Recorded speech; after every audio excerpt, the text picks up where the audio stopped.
Le projet de parc marin sur l'archipel, c'est ce qu'a fait comprendre le leader du groupe réfugié Chagos-britannique. Olivier Bankou a rencontré la presse cette semaine. Peu après son retour de Londres, il a participé à une conférence sur le projet des Britanniques d'aménager un parc marin au Chagos. Daniel Haïtier. La conférence intitulée Chagos regagné, tenue à Londres le 19 mai dernier, avait réuni scientifiques, écologistes, cadres du gouvernement britannique et chagossiens. Le leader du groupe réfugié Chagos, Olivier Bancoult, affirme avoir fait entendre la voix des Chagossiens vivant à Maurice, qui sont, dit-il, contre le projet de parc marin au Chagos. Tant qu'il nous droit fondamental pas chose, nous pas respecter, nous pas capable d'accepter parc marin. Et nous maintenir pour ça. Nous maintenir pour dire, et la dame est capable, si comment le Premier ministre vient dire, ou pas capable de plus contre les animaux qui sont humains. Nous notons avec beaucoup de satisfaction les positions de l'avocat du gouvernement mauricien. C'est le QC Philipson. Dans ce statement, il dit qui position l'île Maurice, c'est pour sa souveraineté et aussi pour le droit de retour de Bansagoucha. Le leader du groupe réfugié Chagos a aussi exprimé sa satisfaction sur le changement d'appellation du Ilois Welfare Fund, connu désormais comme le Chagossian Welfare Fund. Selon Olivier Bancoult, c'est suite à une demande soumise par son groupe aux autorités en juillet 2008 que ce changement est intervenu. Et le comité social chagossien a également réuni la presse. Le président Fernand Mandarin a dit avoir eu vent que la conférence de Londres s'est achevée sur une mauvaise note. Il soutient que les Britanniques n'ont pas voulu prendre en considération les suggestions des Chagossiens vivant en Grande-Bretagne, ce qui aurait provoqué la colère de ces derniers. Pour Fernand Mandarin, le projet de parc marin serait celui du secteur privé visant le domaine du tourisme.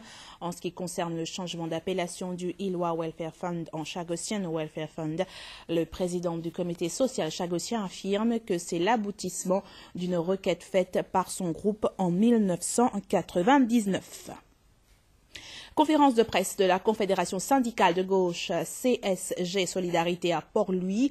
Les représentants ont rendu publiques les recommandations qu'ils ont soumises au PRB dans le cadre du prochain exercice de révision salariale et des conditions de travail. Kavish Poltou. L'exécutif du mouvement syndical CSG Solidarité a rendu public ses recommandations faites en marge du prochain rapport du PRB. Il a ainsi exprimé le souhait que le PRB établisse un draft PRB report chaque 2 ans. Il dira que ce document devra par la suite faire l'objet de négociations collectives entre les confédérations et fédérations syndicales et l'État. La CSG Solidarité s'est aussi déclarée en faveur de l'établissement d'un salaire minimum de 15 000 roupies pour les employés du secteur public. Ashok Soubron, animateur au sein de la confédération, a tenu à dénoncer la façon dont le PMS, Performance Management System, est en train d'être mis en place au sein de certaines instances publiques et para-étatiques à Maurice. Un Complaint Bureau verra bientôt le jour à Rose-Île. C'est une initiative du ministère de la Sécurité sociale.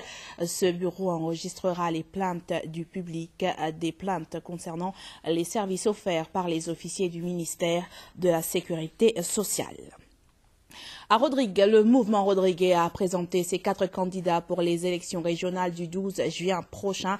C'était cet après-midi à Camp-du-Roi, à compte-rendu Isabelle Fatemamod, Sarah Ono. Le mouvement Rodriguez MR alignera Giovanni Etienne et Antonio Leonglone pour la région 4, baie aux Huîtres. Pour la région 6, Grande Montagne, le MR alignera Annecy Larose et Marie-Thérèse Agathe. Pour le président du MR, son parti croit en la capacité féminine, d'où la candidature de 2 femmes dans la région 6. Christian Léopold dit aborder cette élection avec sérénité. Le chef commissaire Gaëtan Djabimissar se dit également confiant en une victoire du mouvement Rodriguez lors du scrutin partiel du 12 juin prochain. Après la pluie, le beau temps. Toujours à Rodrigue, les planteurs commencent maintenant à repiquer les jeunes plants d'oignons. Après les averses qui ont touché l'île ces derniers jours, la récolte est prévue dans 3 mois. Daniel Haïti. Ici, dans la vallée de Port-Sud-Est, plus d'une vingtaine d'arpents de terre sont sous culture d'oignons actuellement. Dès 7 heures, une quinzaine de planteurs sont à pied d'œuvre pour repiquer les jeunes plants, c'est-à-dire les transplanter depuis des semis. Qui nous peut couvrir, chaque dimanche dans ce jour. Il y en a à peu près 19 madame Et après 10 hommes, l'équipe, nous besoin que tout ça dit ça gagne dans ce jour. Nous, madame, nous travaillons en communauté, nous échangeons journée, nous ne pas de méfiance, demain nous parlons de notre carreau. 120 kilos de semences ont été vendus aux planteurs de l'île par la RTMC, la Rodrigues Trading and Marketing Company, cette année. Des oignons de 6 différentes variétés, Bella Rosa, Noflé, Red Creole, Tupi, Véronique et Francia. Plantation d'oignons, beaucoup de gens rentrent là-dedans. Et malgré que nous production de semences n'est pas assez, et maintenant nous avons des supports pour essayer de augmenter la production de semences d'oignons. Parce que l'année dernière, même, tu as pour 48 kilos, mais on arrive à 120 kilos, il est plus qu'il doublé.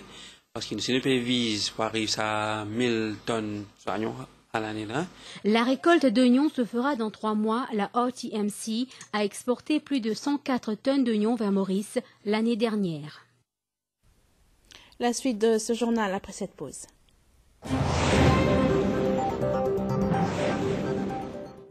Avec Courts Love Your Mom, il y a mille et une façons de dire maman je t'aime. Et quel que soit le moment qui vous convient. Car c'est chez Courts qu'il y a le plus grand choix de cadeaux pour maman. Encore plus, avec notre offre 0 dépôt sur divers produits. En plus, toute une nouvelle gamme de free gifts selon l'achat. Avec Courts Love Your Mom, on peut dire maman je t'aime de tellement plus de façons, mais pour tellement moins cher. Courts, welcome home. Et en plus, vous pourrez gagner une voiture flambant neuve chaque mois pendant 3 mois avec Courts Carnival Lottery. One love, one heart, a million possibilities, all in one. No tears, no fears, wrapping you in benefits, all in one. One care, your share. Let's get together, everyone needs one. BAI introduces the One policy with a million possibilities. BAI One at the center of life. L'école hôtelière Sir Gaëtan Duval à Ébène organise sa 4e foire de l'emploi dans le secteur de l'hôtellerie et du tourisme. L'ouverture a lieu demain, vendredi 27 mai à 9h et s'achèvera samedi à 14h. Les visiteurs sont attendus en grand nombre. Nous vous proposons d'écouter Armand Chelen, Training Center Manager du MITD. Comment trouver dans le background, tout ban l'hôtel fait en préparation, donc pour fin prêt demain, pour sa job faire. Il y a à peu près 40 hôtels qui vous présentent demain, pas seulement l'hôtel, le restaurant, le tour opérateur, agence de voyage, winners. Donc tout, il y a 40 exposants demain qui paient à la recherche du monde pour travailler dans un établissement. Donc demain, à partir de 9h, il est ouvert. Donc tout le monde qui a la recherche d'un emploi dans ce secteur-là, les étudiants qui peuvent vivre une gaieté dans la réalité, comment ça se passe dans l'industrie. Donc c'est d'ailleurs most welcome demain, c'est 2 jours. Vendredi de 9h à 16h et samedi de 9h à 14h. À noter que 5000 visiteurs sont attendus lors de ces 2 jours. Le 6e Salon international du livre a ouvert ses portes cet après-midi au Rajiv Gandhi Science Center à Bell Village, une initiative de édition Le Printemps. Parmi les objectifs visés, entre autres, la promotion d'une culture de lecture à Maurice et un contact rapproché avec le monde des éditeurs.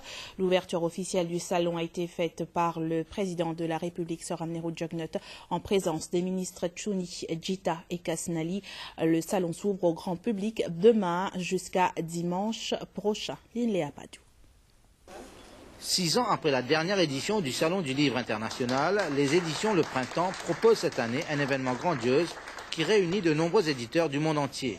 Pearson, Hachette, ainsi que des locaux comme les éditions de l'océan Indien, offrant aux Mauriciens, friands de la lecture, une riche panoplie d'ouvrages. L'ouverture officielle a été faite par le président de la République, Sir Amnerood Jugnauth, qui a souligné les nombreuses initiatives pour encourager la lecture à Maurice. Il a aussi rappelé que l'éducation gratuite est un atout de taille pour le pays. We heard Mr. Jita telling you how much is being done to promote education in this country.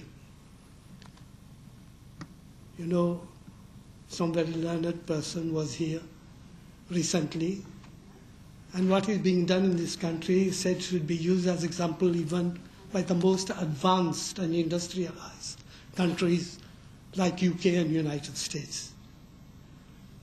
Here in Mauritius, primary, secondary education completely free. Tertiary education is highly subsidized. Even fees for examinations are paid by government, highly subsidized for those students who are in difficulties. Parmi les autres intervenants, le ministre des Arts et de la Culture, Mukeshwar Tuni, qui a souligné que le gouvernement met en place de nombreuses facilités pour inciter la population, et les jeunes en particulier, à s'adonner à la lecture. Le ministre de l'Éducation tertiaire a lui parlé de l'importance de la lecture pour une éducation complète.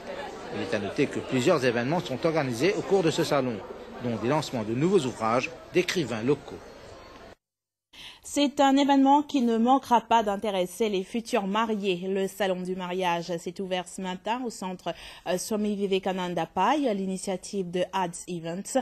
Les exposants locaux et étrangers font la part belle à tout ce qui touche au mariage. Le salon est ouvert jusqu'à dimanche. À l'ouverture ce matin, les ministres Sikuen et Jita étaient présents. Joseph Chung. Ils sont plus nombreux, les exposants locaux et étrangers, pour cette deuxième édition du Wedding Exhibition au centre Swami Vivekananda à Pai. Cette année-ci, nous avons eu bien plus d'exhibiteurs que la dernière fois. C'est encore plus grandiose et bien sûr, c'est la raison pour laquelle on est à la SVICC Convention Center. Mais nous avons aussi eu des pavillons étrangers que nous n'avions pas la dernière fois. Par exemple, Sud-Afrique. Nous avons un pavillon sud-africain de 12 étrangers qui sont là. Nous avons le Multan Chamber of Commerce du Pakistan qui est là avec leurs produits en churidar et sari. Et nous avons aussi le FIO, le Federation of Indian Exporters Organization de l'Inde, qui sont là avec une trentaine d'exhibiteurs. Beaucoup de stands, à l'image de celle-ci, font la part belle à la robe de la mariée.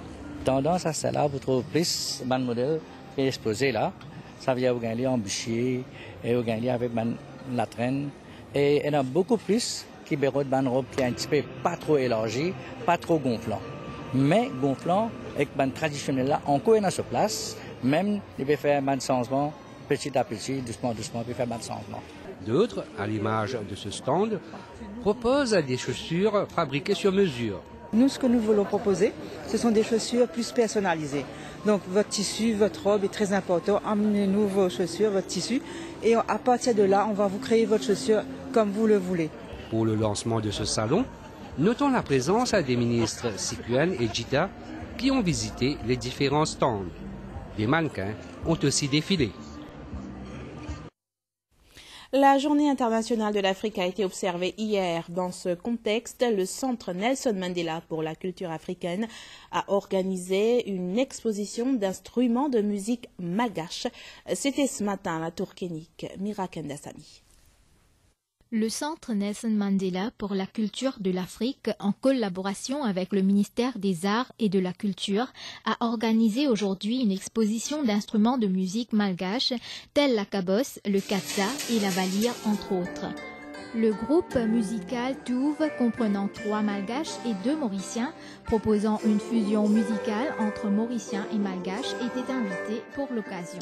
Nous, on joue plutôt qu'avec la voix, donc plutôt vocale, et le battement de main.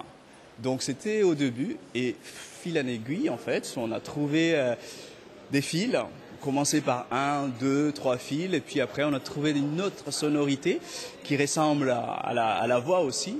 D'ailleurs, c'est pour cela que maintenant on est en train de jouer la guitare qu'on appelle les cabosses, qui a 4 cordes. Sinon, il y a aussi les mandolines qui a 3 cordes.